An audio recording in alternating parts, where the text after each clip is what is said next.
Nah, belum afdol dong kalau kita belum kenalan satu-satu sama yang ada di sini.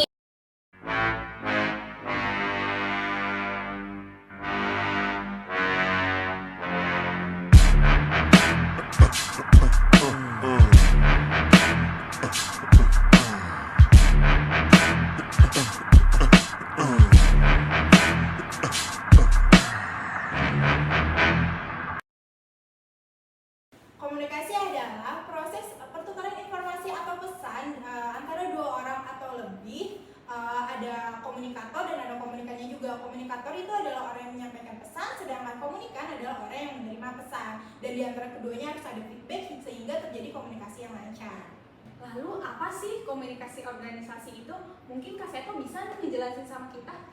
Jadi komunikasi organisasi itu adalah pertukaran pesan antara unit-unit kerja atau divisi kerja dalam suatu organisasi atau dalam perusahaan.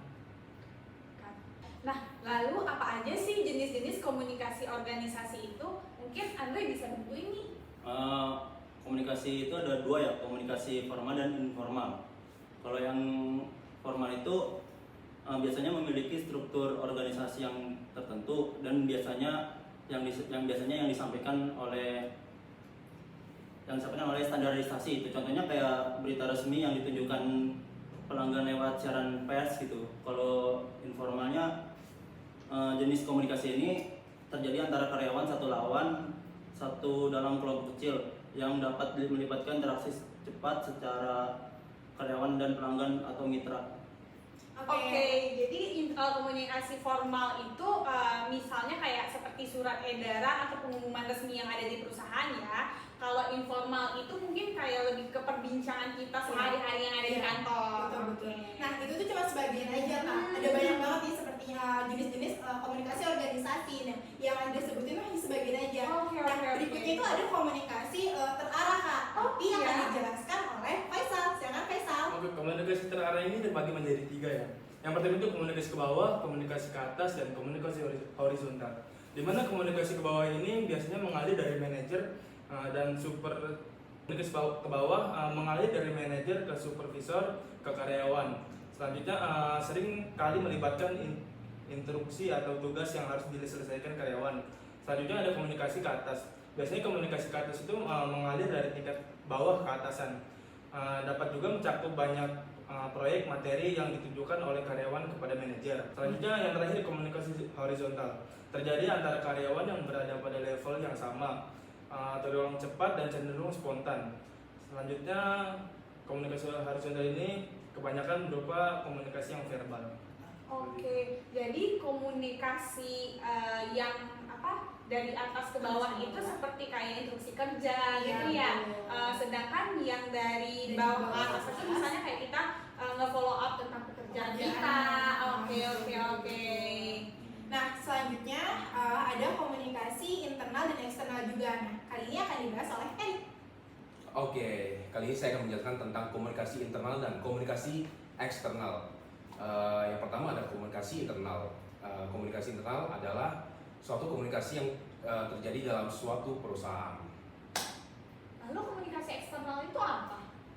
Komunikasi eksternal itu kebalikan dari internal, yaitu komunikasi yang berada di luar suatu perusahaan seperti pelanggan, calon pelanggan, media, pesaing, dan lain-lain. Oke, jadi contohnya komunikasi internal itu seperti yang udah disebutin Faisal tadi, ada komunikasi horizontal, vertikal, dan juga diagonal. Lalu ada kalau yang eksternal tuh kayak kita nge-launching produk, gitu, jumpa pers, itu termasuk ke dalam komunikasi karena berkaitan dengan media juga. Iya. Itu adalah eksternalnya dari sebuah perusahaan. Iya, benar sekali. Iya, makanya. Lalu mungkin saya tuh mau nambahin nih, Jadi mungkin kalau saya nambahin, ada komunikasi lisan. oh iya ada dua, yaitu komunikasi lisan dan komunikasi tertulis. Mungkin kalau komunikasi lisan itu contohnya simpelnya itu kayak kita lagi meeting dengan staff atau sama klien ataupun sama pimpinan kita. Terus kalau untuk komunikasi tertulis mungkin lebih condong ke saat kita menandatangani MOU atau kita saat kerjasama kita tanda tangan saat kerjasama. Lebih ke surat Lebih Iya. tepatnya kalau yang tulisan itu lebih ke surat edaran gitu nggak sih? Oh, iya, betul. Itu juga termasuk sih. Iya, Itu juga iya, termasuk. kayak surat edaran libur karyawan, iya, cuti betul. bersama, Iya. ya oke. Nah, udah banyak banget nih kan kita membahas tentang komunikasi organisasi. Tapi aku pengen nanya nih, kenapa sih kita tuh harus belajar tentang komunikasi organisasi, Kak? Seperti yang kita tahu, komunikasi di dalam sebuah organisasi itu peranannya sangat vital banget ya. Karena tanpa adanya komunikasi yang baik di dalam sebuah organisasi, mungkin organisasi itu akan hancur gitu loh. Apalagi di dalam sebuah perusahaan. Iya, bener banget. Nah, komunikasi organisasi yang baik itu akan membantu terjalinnya hubungan yang baik serta koordinasi yang baik antar satu divisi kerja dengan divisi kerja yang lainnya. Lalu mempermudah untuk tercapainya tujuan dari si organisasi tersebut nih gitu. Jika internal kita aja nggak beres, komunikasi organisasi kita nggak beres, nggak mungkin dong kita bisa nge-reach out customer atau pelanggan dengan baik. Iya, betul. Gitu kayak.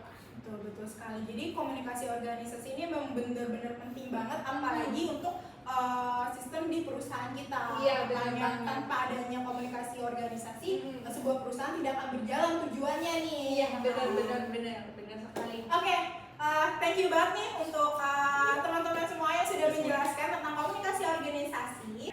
Nah, kalau menurut kalian pribadi nih masing-masing dari kalian, apakah komunikasi organisasi itu penting? Nah, Faisal dulu nih. Gimana? Kalau menurut saya pribadi sih sangat penting ya, karena kita sebagai makhluk sosial itu sangat membutuhkan yang namanya komunikasi.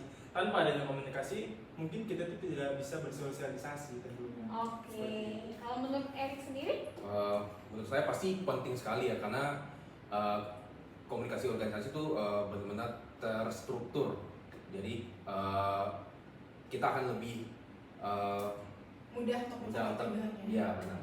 Kalau menurut Yola sendiri? Nah, kalau menurut aku komunikasi organisasi ini sangat penting sekali, apalagi untuk para pekerja, karena ketika kita tidak bisa berkomunikasi dengan baik oleh para staff ataupun dengan atasan entah bawahan, suatu tujuan dari perusahaan itu tuh nggak bakal bisa terjalan dan tidak bisa terarahkan. Ya, mempengaruhi kinerja juga. Sangat amat mempengaruhi.